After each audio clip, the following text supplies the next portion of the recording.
Air France KLM, crise de couple, c'est le sujet de l'info éco avec vous, Line Rifaille, ce matin. Bonjour Line. Bonjour Pauline. Près d'un an après le début du long mouvement social à Air France, le climat semble s'être apaisé au sein de la compagnie française. Mais depuis quelques semaines, le nouveau PDG, le Canadien Ben Smith, doit affronter des tensions du côté de KLM, l'autre grande compagnie hollandaise qui forme donc cette alliance. Tensions qui seront abordées aujourd'hui au conseil d'administration. D'abord Line, de quoi parle-t-on? Quelles sont ces tensions chez Air France KLM? Alors, c'est une question de partage, d'équilibre du pouvoir au sein du groupe Air France KLM. Rappelons que ces deux compagnies, la française Air France et la néerlandaise KLM, ont fusionné il y a près de 15 ans, donc, avec KLM qui a gardé quand même une certaine autonomie, à la fois sur le point financier, sur le niveau financier et également concernant les emplois, des emplois, Pauline, qui sont restés aussi aux Pays-Bas. Donc, arrivé il y a 5 mois à la tête d'Air France KLM, à la tête de cette holding, Ben Smith, que l'on voit ici à l'écran, qui était donc à Air Canada, a essayé un peu de modifier les choses. Il veut un rapprochement plus poussé entre Air France et KLM, davantage de coopération, notamment sur des questions stratégiques, par exemple les alliances internationales, les achats, la flotte ou encore l'organisation interne. Mais côté néerlandais, donc Pieter Elbers, que l'on voit ici, qui est directeur général de KLM, veut à tout prix garder l'autonomie de KLM. Pas question qu'il y ait des emplois qui partent depuis les Pays-Bas vers le siège du groupe de la holding à Roissy. Il veut garder aussi l'autonomie du groupe. Donc cela, au cours des dernières semaines, a suscité pas mal de tensions, surtout que KLM aussi fait prévaloir de bons résultats. On connaîtra demain les résultats financiers du groupe et des deux compagnies. Mais ce que l'on sait, c'est qu'au niveau du nombre de passagers transportés au kilomètre, eh bien, KLM a fait mieux l'an dernier, plus 4%, contre 1,9% de plus pour Air France. On le sait quand même, plombé par les diverses grèves connues l'an dernier. Toutefois, donc, ces tensions sont venues aussi sur le fond de certaines craintes, la crainte de certains de voir le patron donc, de KLM évincé, car son mandat arrive à échéance au mois d'avril.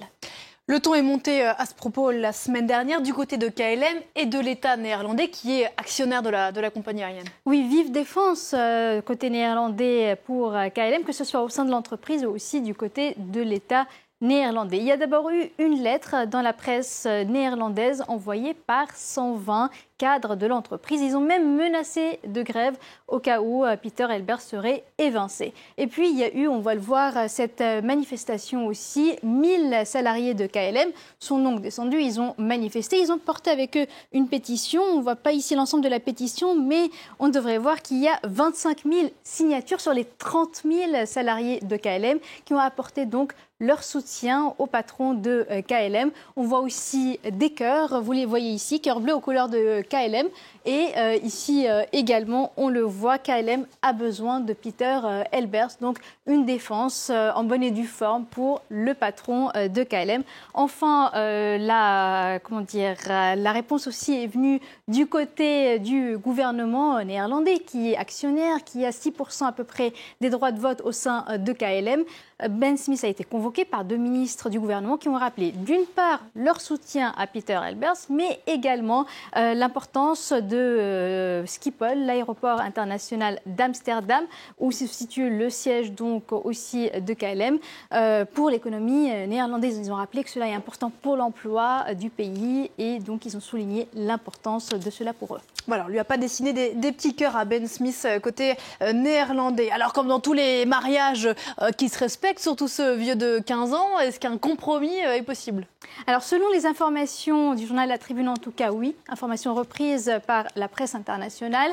Donc on se dirigerait vers un compromis, on devrait en savoir plus aujourd'hui. Pieter Elbers devrait être renouvelé à son poste de directeur général de KLM, ce qui devrait donc plaire côté néerlandais.